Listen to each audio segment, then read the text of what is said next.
Nah, ketika itu Pak Nasir kan dicekal posisinya Karena oleh Orde Baru. Salah satunya beliau menandatangani petisi 50. Petisi 50 adalah mengkritisi kebijakan Soeharto. Kenapa Pak Nasir itu nggak melawan saja? Kata Pak Nasir, saya ini harus berterima kasih kepada Pak Harto. Pak Harto itu begitu sayang sama saya. Karena saya semakin tua, usia saya semakin bertambah. Kalau saya ke Timur Tengah, saya takut kesasar katanya. Kata Pak Nasir, jangan saudara berhenti dalam berdakwah. Kalau saudara berhenti dalam dakwah, saudara akan terbawa hanyut. Ruang Tol Inspirasi. Oke. Assalamualaikum sahabat ETC TV dimanapun berada. Kita kali ini mau podcast nih. Sudah datang ada Ustadz Hadi. Ya. Gimana kabar Ustadz? Alhamdulillah ya. Jumpa lagi kita. Ini kita akhir-akhir ini sering berbicara negara ini, nasionalisme, karena ada ahli sejarah Ustadz Hadi yang mengarahkan kita ya untuk berbicara ke sana. Kira-kira apa yang sekarang kira-kira kita bisa bahas ini Ustadz? Ya, ini adalah awal tahun ya. Awal tahun. Sekaligus ini menjadi evaluasi dakwah kita. Apanya? Oh, dakwahnya yang mengevaluasi. Ya, bagaimana dakwah kita ini harus mengakar di umat, dan salah satu untuk mengevaluasi dakwah dan mengakar dakwah kita di hati umat adalah dengan terus berkaca kepada tokoh-tokoh dakwah Islam di Indonesia. Nah, hari ini kita akan bahas Ustadz Arfa dan kawan-kawan tentang Bapak Muhammad Nasir. Wah, ini luar biasa nih orang. Datuk Sinaro Panjang. Itu apanya itu, Ustaz? Gelarnya. Ya. Ini udah pada tahu belum nih? Muhammad Nasir. Gelarnya apa tadi Ustaz gelarnya? Ya, beliau bergelar Datuk Sinaro Panjang, artinya sinar yang panjang. Itu bahasa apa itu, Ustaz? Berasal dari bahasa Minang. Oh, bahasa Minang. Ya, beliau mendapatkan gelar adat ya, Datuk Sinaro Panjang. Datuk Sinaro Panjang. Datuk artinya pemimpin yang menyinari sepanjang zaman. Makanya sampai saat sekarang ini kita kenal beliau lah ya. Makanya Nasir ini kan artinya orang yang gemar menolong. Nasara. Kalau siapa tadi Ustaz? Muhammad Nasir ini lebih kemana sebenarnya Ustaz? Apakah lebih ke Islamnya atau ke politiknya atau ke negara atau bagaimana Ustaz? Ya, para kawan-kawan etisi yang menghargai Allah, Pak Nasir ini orang yang zuluzuh. Iya, orang yang bisa kita lihat dari berbagai aspek ya. Oh iya. Dia seorang ulama, seorang pendidik, seorang negarawan, seorang mubalik, ya, seorang politisi, bahkan dia seorang sastrawan, budayawan, dan itu dapat kita baca dalam karya-karya beliau. Dan Muhammad Nasir ada buku-buku tafsir atau apa gitu Ustaz? Ya, Pak Nasir itu dia adalah pembaca yang sangat berat, pembaca yang sangat tekun ya. Karyanya itu 46 lebih di 46. Bidang apa? Dan itu dari berbagai aspek. Beliau menulis buku tentang dakwah. Nah, ini buku beliau Fiqhud Dakwah. Ini beliau Ustaz ya? Iya, ini diterbit tahun 60-an. Beliau era kejayaannya tahun berapa itu Ustaz? Ya, bicara kejayaan itu kan berbicara periode sejarah ya. Iya, dan di mana beliau dikenal lah. Ya, dan dikenali. Nah, ini luar biasa. Pak Nasir ini sejak menjadi remaja dia sudah berjuang. Dari remaja? Ya, sejak zaman revolusi ya, pergerakan ya. Artinya mungkin usia berapa itu? Rentang usia berapa? Tepatnya ini kan ketika beliau hijrah dari Alahan Panjang Sumatera Barat, kampung menuju Bandung ya, ke Bandung belajar dan sekolah Belanda di HIS Holland Indian School. Itu setingkat SMP lah. Lalu kemudian beliau berguru kepada Hasan itu usia 16 tahun. Sebentar, berarti beliau adalah murid dari seorang Hasan ini kan ulama. Iya. Nah, Pak Nasir ini kan ketika bertemu dengan Ahasan, beliau di kampung itu sudah bertemu dengan para guru-guru ulama-ulama di surau. Karena tradisi orang-orang Sumatera Barat itu saat Arafah, mereka itu tidur di surau. Surau itu kalau Surau itu sekarang- masjid. Oh masjid. Jadi- Bukan ini apa namanya? Atau kalau orang Aceh itu menasa, atau orang Betawi itu langgar, ya musola lah. Oh iya. Dan di surau itu diajarkan adab, kitab silat, ya, dan gurunya itu nggak asal-asalan mengajar. Gurunya pun ada ijazah.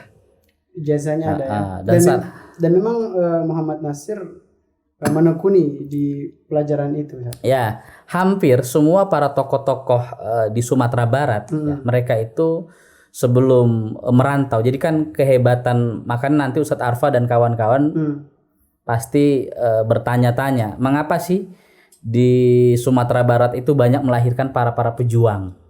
Iya. Ya, ada Haji Agus Salim, ya, ada Malik, Bung Hatta, ada Syahrir, ada Natsir, ada banyak lah. Ya itu Ya, itu. Kayak Haji Isa Ansori. Faktornya kenapa itu Ustaz kalau boleh? Ya, faktornya adalah jadi itulah yang kurikulum yang perlu kita bangun hari ini, berkaca ya, belajar kepada mereka. Anak laki itu pantang tidur di rumah. Pantang tidur di rumah. Tidur di rumah. Jadi kalau anak laki itu tidur di rumah, itu bukan anak laki, Apa itu Ustaz? anak perempuan. Salatnya gimana salatnya? Ya, mereka tidur di surau. Oh. Jadi kalaupun ke rumah mereka ngambil makanan, anak laki, yang kedua ganti pakaian atau ganti baju. Itu tuh masa-masa seperti ini Ustaz, itu tahun-tahun berapa itu Ustaz? Nah, itulah yang saya sebut sebagai masa-masa kejayaan orang-orang Minang yang hari ini sudah mulai hilang. Kejayaan orang Minang ya Ustaz? Ya. Lalu yang kedua, tradisi merantau. Merantau dalam artian cari nafkah. Hijrah, baik cari entah ilmu? itu mencari nafkah maupun mencari ilmu. Intinya merantau. Intinya merantau. Apa ya. itu kalau hubungannya Ustaz dengan kejayaan? Ya, seorang kan sebelum merantau itu dia harus mengenal dirinya, mengenal kampungnya, dan mengenal identitasnya. Mengenal dirinya, kampungnya, dan identitasnya. Kalau dia merantau?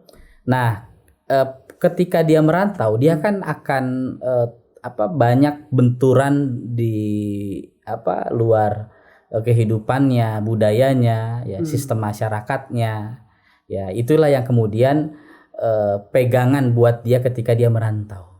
Iya. Ini seputar kira-kira lingkungan atau kondisi pada saat itu yang ada di masa kejayaan Minang tadi, dan M. Natsir merasakan itu. Pak Nasir merasakan itu, termasuk Hamka merasakan itu. Sekarang kita kembali ke M. Natsirnya Ustaz. Ya. Sampai detik ini kira-kira nih ya, yang bisa kita tarik ulur ke masa sekarang untuk pemuda, karena tadi Antum sampaikan dia mulai dari sejak muda sebenarnya udah pergerakan, udah mulai berjiwa-jiwa pejuang lah. Apa yang bisa kita petik atau ada yang bisa kita sampaikan lah ke anak-anak muda gitu? Ya, ini kan kadang ya kita anak-anak remaja sekarang ini, yang pertama adalah krisis keteladanan. Krisis keteladanan. Ya, krisis keteladanan. Yang kedua kita krisis literasi. Ya, dari dua ini, keteladanan dan literasi, itulah yang kadang membuat anak-anak remaja itu gampang ngeluh.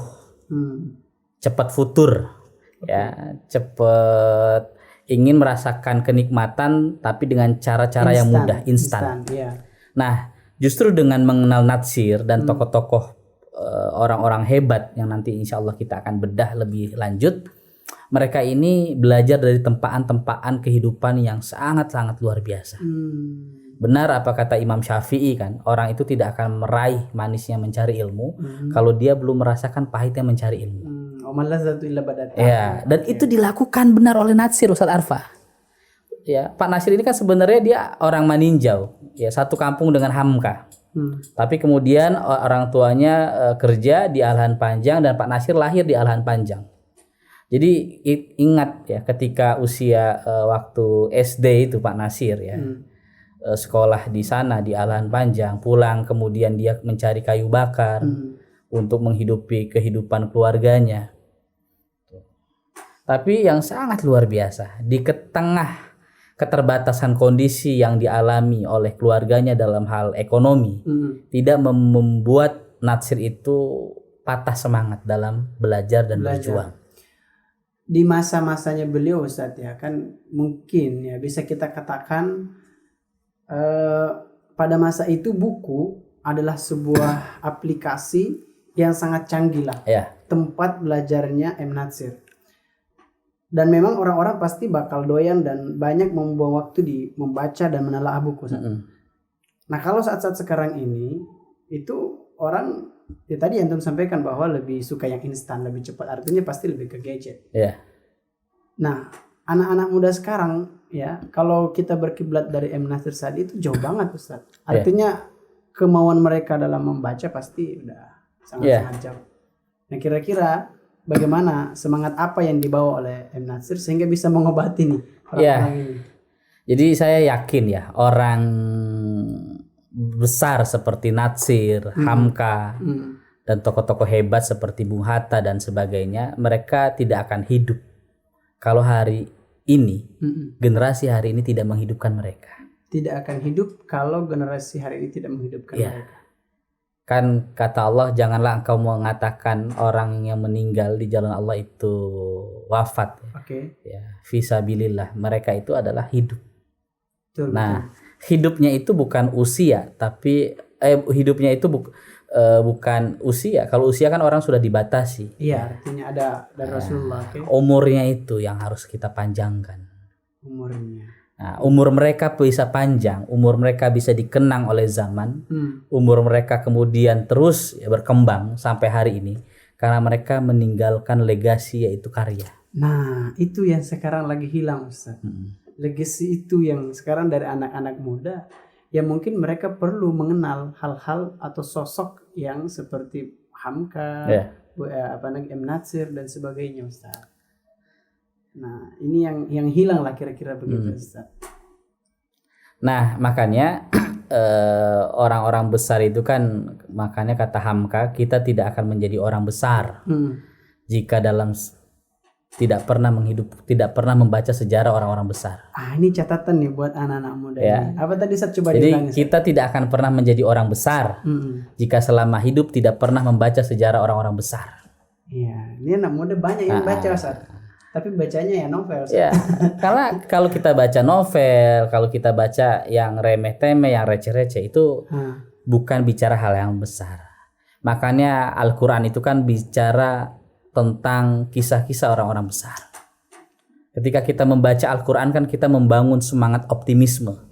Ketika kita membaca Al-Quran membangkitkan batang yang telah terendam gitu ya, kalau kata orang Melayu gitu. Membaca Al-Quran membangkitkan jiwa raga kita. Baik. Saya sedikit teringat tadi antum menyebutkan kalau ternyata M. Natsir itu tidak hanya seorang nasionalis, tapi juga ulama, agamis. Nah, dari sudut pandang atau apa ada nggak yang bisa antum sampaikan Ustadz dari masing-masing pergerakan beliau yang kira-kira paling mencolok, misalnya di bidang agama apa, di bidang politik apa Ustaz? Dalam hal agama misalnya. Dakwah ya. Betul. Pak Natsir ini sebagai seorang muharrik dakwah. Muharrik, penggerak. Penggerak dakwah. Dan apa yang dilakukan saat di situ? Yang beliau lakukan adalah tidak boleh berhenti dalam berdakwah. Kata Pak Natsir, jangan saudara berhenti dalam berdakwah. Kalau saudara berhenti dalam dakwah, saudara akan terbawa hanyut. Lalu terobosan apa yang dilakukan Ustaz Muhammad Natsir? Nah, dari Pak Natsir kita belajar tentang bagaimana inovasi dakwah. Bagaimana merubah kehidupan yang katakanlah tidak memungkinkan, mencekam bahkan, tetapi ketika kemudian dijalani dengan gerakan dakwah, maka kehidupan itulah yang akan merubah segala tatanan kehidupan. Itulah benar kata Pak Natsir. Kalau dulu kita berdakwah melalui jalur politik, sekarang kita berpolitik melalui jalur dakwah. Berpolitik melalui jalur dakwah. Sekarang. Dan beliau sudah mengatakan itu. Dan beliau sudah melakukan itu. Oh, sudah melakukan. Iya, makanya kata Pak Natsir, apapun aktivitas Anda sebagai seorang seniman, budayawan, ekonom, ya, teknokrat, arsitek, ya, dan sebagainya, profesi Anda lah yang harus, ya, itu mewujudkan dakwah. Bisa nggak antum ceritakan Ustaz satu peristiwa yang kira-kira sangat antum kenang di bidang dakwahnya beliau? Satu kejadian atau peristiwa. Pak Natsir ini kan sebagai seorang jenderal dakwah. Jenderal dakwah, Pemimpin ya, dan beliau seorang sang maestro dakwah ya. Jadi dari beliau kita banyak belajar tentang bagaimana dakwah umat itu tidak boleh mati. Kisahnya kata Pak Natsir, jangan pernah membiarkan rumput yang kering. Nah, rumput yang kering pun bermanfaat. Artinya kita jangan pernah menyepelekan kekuatan umat sekecil apapun.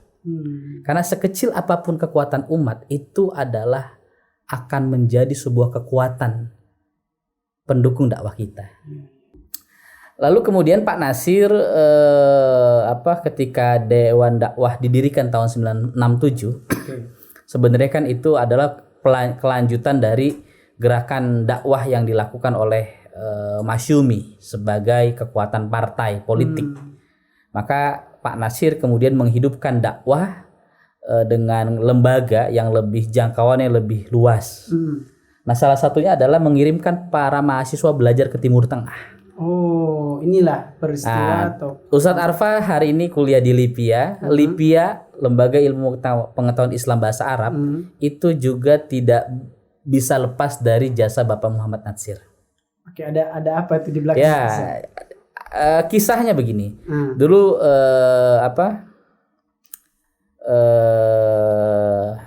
mudir Lipia itu siapa? Yang pertama? Oh, saya kurang paham. Astagfirullahaladzim. Ya, ada mudir Lipia yang pertama. Mudir Lipia yang pertama, kemudian meminta nasihat kepada guru Syekh Abdul Aziz bin Baz dan Syekh Utsaimin. Syekh Utsaimin ya. Untuk mendirikan cabang di Indonesia.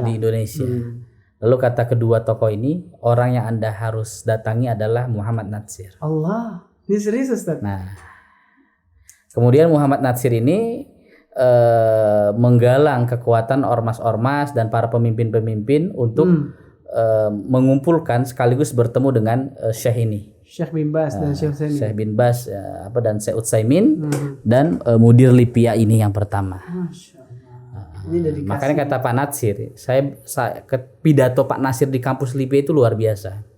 Pak Natsir pernah berpidato di kampus Lipia, kata Pak Natsir, dengan hadirnya Lipia, saya berharap banyak tenaga-tenaga muda dakwah yang mengerti tentang akan ilmu syariah. Dan sekarang itu terbukti saat Dan sekarang kadernya di mana-mana, di mana-mana. seluruh Indonesia. Dan makanya kalau anak Lipia nggak kenal dengan Pak Natsir, dia durhaka. Waduh, saya termasuk kayaknya saat. Antum nggak durhaka. Iya. Tapi saya betul Ustaz, baru tahu bahwa beliau memang punya dedikasi di situ. Iya. Dan saya tahu memang beliau adalah seorang negarawan. Ya, dan bukan Lipia saja, termasuk Pak Natsir membuka gerbang begini. Jadi Pak Natsir kan mendapat penghargaan dari Raja Faisal. Apa itu penghargaannya? Tentang jasa Islam, khidmatul Islam. Khidmatul Islam. Dari Raja Faisal ketika itu kurang lebih berapa puluh juta dolar beliau. Dan luar biasanya Ustadz Arfa, uang itu nggak beliau ambil. Nggak diambil. Itu kalau dirupiahkan kira-kira berapa tuh Ustadz? Ada beberapa miliar lah. Beliau bilang uangnya akan saya gunakan untuk sebesar-besarnya beasiswa ke Timur Tengah anak-anak muda Indonesia. Dan itu terjadi. Allah Akbar. Makanya dulu kan bantuan-bantuan Timur Tengah ya, dari Kuwait, dari Saudi ya dan sebagainya, itu Dewan Dakwah yang memfasilitasi dengan Pak Natsir. Melalui tangan-tangan Pak Natsir. Nah, ketika itu Pak Natsir kan dicekal posisinya. Karena? Oleh Orde Baru. Salah satunya beliau menandatangani petisi 50. Petisi 50 adalah mengkritisi kebijakan Soeharto. Jadi 50 tokoh nasional itu mendatangani ya keputusan tersebut, salah satunya Natsir. Oh, berpengaruh. Nah, berpengaruh, salah satunya Pak Natsir tidak boleh ke luar negeri. Dicekal. Ya, jadi nah itulah luar biasanya. Dalam dakwah itu, dalam ujian akan melahirkan ya peluang-peluang dakwah. Iya. Dulu ketika Pak Natsir ke Timur Tengah, beliau beberapa setahun sekali itu menghadiri Muktamar Alam Islami atau konferensi dunia Islam, baik di OKI, Rabito Alam Islami ataupun Muktamar Alam Islami dan sebagainya lah, kelas internasional. Beliau kan ketemu dengan para masyayikh di sana.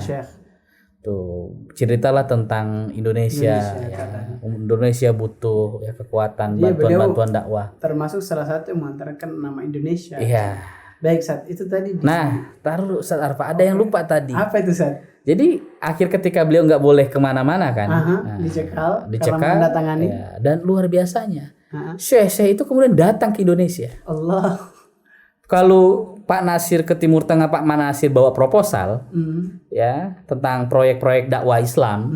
Tapi ketika kemudian Pak Natsir tidak boleh keluar negeri karena dicekal, kemudian Pak Natsir ini ya nggak boleh kemana-mana, bahkan dahsyatnya luar biasa, bijaknya luar biasa. Ya kata orang, kenapa Pak Natsir itu nggak melawan saja? Kata Pak Natsir, saya ini harus berterima kasih kepada Pak Harto. Karena Pak Presidennya kan saat itu kan Pak Harto kan. Iya. Pak Harto itu begitu sayang sama saya. Karena saya semakin tua, usia saya semakin bertambah. Kalau saya ke Timur Tengah, saya takut kesasar katanya. Akhirnya para masyayikh ya syekh kita itu dari Timur Tengah datang ke Indonesia, langsung melihat proyek-proyek dakwah Islam secara real. Pembangunan pesantren, pembangunan masjid, markas dakwah dan sebagainya. Subhanallah. Dari situlah bantuan lebih besar. Lebih besar lagi justru padahal dilarang keluar ya. Jadi memang kekuatan dakwah itu nggak bisa ditutup, Ustaz Arfa. Ya, semakin kekuatan dakwah itu ditutup, akan semakin kencang kekuatannya. Iya. Masya Allah. Jadi justru dia dilarang keluar malah yang datang Syekhnya. Nah, itulah Pak Natsir sebagai sinaro panjang. Sinarnya dan sampai saat begitu sekarang panjang. kita merasakan sampai sekarang. Masya Allah. Baik, tadi itu dari sisi dakwah ya. Sekarang kita ke nasionalis atau pergerakan politiknya beliau. Ya. Beliau ini adalah Perdana Menteri Republik Indonesia pertama Perdana Menteri RI Republik Indonesia. Tanpa mengenal Natsir, kita tidak akan mengenal NKRI. Kenapa itu, Sir? Karena yang menggagas dan mengkonsep NKRI, Negara Kesatuan Republik Indonesia, adalah Muhammad Natsir. Jadi ketika kita merdeka tahun 1945, Ustadz Arfa, itu nggak ada Indonesia. Adanya RIS, Republik Indonesia Serikat.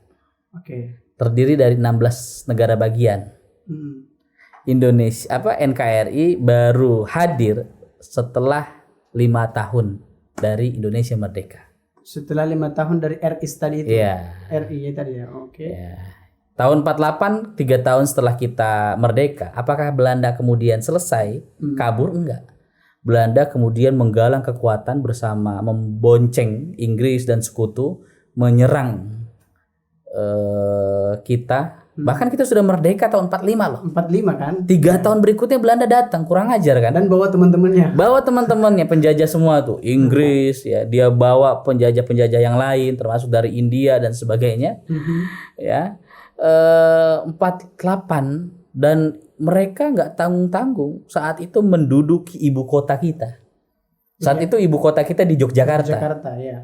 Dan luar biasanya Bung Karno, Bung Hatta, Agus Salim, Syahrir itu ditangkap dan dibuang ke Medan. Ditangkapnya apa alasannya? Ya ditangkap aja, dibuang. Kriminalisasi bukan? Ya kalau ke bahasa sekarang kriminalisasi ya. Ya kan ini kan ulama kan? Para pemimpin ya ditangkap. Nah, kemudian tahun 48 itulah negara kita dalam keadaan kacau lagi. Tapi luar biasanya, itu ada tokoh Islam kan. Belanda berkeyakinan dengan menduduki ibu kota, kemudian menangkap pemimpin-pemimpin Indonesia, maka matilah Indonesia. Bubarlah Indonesia. Ternyata makarullah wa khairul makirin. Belanda ingin membuat rencana jahat, tapi Allah sebaik-baiknya pembuat rencana. Apa yang terjadi saat? Lahirlah ya Gerakan Bela Negara PDRI, Pemerintah Darurat Republik Indonesia, yang pernah kita bahas, Syafruddin Prawira Negara, Oh, yang dipimpin oleh Pak Syaf. Pak Syaf. Iya, iya, iya, iya. Ya, teman-teman kalau mau nonton ada di video sebelumnya. Ada di ETC ya. Iya, ada di video sebelumnya. So tonton itu dan kasih lonceng. Lalu yang kedua, PKI menusuk kita Dari dari belakang. dalam, Oh, dari belakang. Itu kan tahun 48, 49 tuh chaos kita. Artinya di sini NKRI belum. NKRI belum ada. Nah, tahun 50 tempatnya tanggal 3 April. Tunggu dulu, Sat. Ini penting sekali sebenarnya untuk disampaikan, Sat. Heeh. Khususnya nih, Sat. Ini mohon maaf ya. Sekarang ini banyak yang ngaku-ngaku Ya. NKRI, Sat. Harga mati. Harga mati, ya kan? Nah, tapi peristiwa-peristiwa ini ya belum tentu Ya. kita, kalau ditanya belum tentu bisa jawab gitu, Sat. Ya. Terus lanjut, Sat. Jadi kemudian Pak Nasir tanggal 3 April itu menyampaikan ke semua para pemimpin dan melobi ke seluruh para partai. Itu berapa tahun, dari tahun berapa tadi, Sat? Beliau melobi itu sebenarnya sejak tahun 49. 49. Oh, jadi kan 48, 49, oke, terus Kemudian tanggal 3 April ya, beliau menyampaikan pidato tahun 49 juga. ya, 50 Oh, 50. tahun 50 3 April. agar Republik Indonesia itu melebur menjadi NKRI, Negara Kesatuan Republik Indonesia. Beliau berpidato di mana, Sat? Itu di Gedung Konstituante saat itu, ya semacam gedung DPR MPR lah ya. Tuh, oleh karena itu Bung Hatta mengatakan tanggal 3 April adalah proklamasi yang kedua setelah Proklamasi yang kedua. Indonesia proklamasi yang pertama 17 Agustus 1945. Dan disitulah NKRI Hadir Hadir. pertama. dan di salah satu yang memprakarsai adalah Pak Nasir, Nasir. sebagai tokohnya. Nah, ini Kenapa Pak Nasir? Ya, karena Pak Nasir itu dikenal dengan jago lobinya, ya, jago keilmuannya, dan yang paling keteladanan dan kejujurannya. sekarang kalau kita berdebat atau kita adu argumentasi, itu biasanya mereka sekarang pada apalah ya, lomba-lomba lah. Ada data nggak, kan? Ada apa? Ada data nggak? Data. Gitu. Nah, sekarang nih ibarat kata saya adalah haters lah kan, Ustaz. Ini Ustaz ngomong kayak gini asal atau punya data, Ustaz? Ibarat kata hater. Iya. Ya saya ngomong ini harus pakai data. Iya, iya. Dan di mana kira-kira bisa dapat datanya, Ustaz? Alhamdulillah saya sudah menulis. Saya sudah nulis tokoh Pak Nas. Saya sudah menulis 12 buku. Ya, terakhir buku saya itu tentang Pak Nasir yang ke-11-nya ya. Inspirasi dari Bapak NKRI harga mati Muhammad Nasir. Oh, di sini antum tuangkan bagaimana proses lahirnya NKRI. Termasuk prosesnya lahirnya NKRI. Termasuk jasa Pak Nasir bukan hanya NKRI saja, Ustadz Arfa. Beliaulah salah satu ya pembuat lambang negara Republik Indonesia. Garuda. Masya Allah. Jadi kalau Pak Nasir dibelah itu kulitnya luar tuh NKRI, Garuda. Nah, itu baru harga mati. Harga mati. Ya. Jadi orang yang selama ini kalau bicara harga mati ya. Ya kalau dibelah yang keluar apa, Sat? Ya bukan NKRI, saya hanya ingin menjual negeri ini dengan keuntungan yang sesaat. Baik. Baik. Tadi kita sudah bahas dari segi dakwahnya, dari segi nasionalismenya. Tentu masih sangat luas, Ustaz. Tapi kita dibatasi oleh waktu, Ustaz. Baik, ya. Kira-kira apa closing statement antum atau apa yang antum disampaikan lagi, Ustaz? Ya, kawan-kawan, jadi Pak Nasir ini kita tidak akan mengenal Indonesia kalau kita tidak mengenal Nasir. Oke. Nanti kita akan lanjutkan di episode bagaimana pandangan orang Barat, orang bule terhadap Pak Nasir. Ya. Kejujuran mereka seperti Herbert Fed, lalu Josh McTurnan Kahin, lalu Audrey Kahin dan sebagainya. Mereka melihat Nasir ini sebagai seorang pemimpin politik Indonesia yang perlu dibaca oleh orang luar maupun orang Indonesia. Kata mereka ini, kalau tidak mengenal Nasir, kita tidak akan mengenal Indonesia. Masya Allah. Baik, itu akan disampaikan oleh Ustaz Hadi di episode berikutnya. Jangan kemana-mana. Tetap saksikan terus podcast, dan bagi para sahabat ETC TV yang ingin lebih dalam lagi, yang ingin lebih paham lagi bagaimana tentang sejarah ulama maupun orang nasionalis yang ada di Indonesia, kunjungi beliau Ustadz Hadi Nur Ramadan dan juga di Instagramnya Pusdok Tamadun. Barakallahu fikum. Assalamualaikum warahmatullahi wabarakatuh. Waalaikumsalam warahmatullahi wabarakatuh.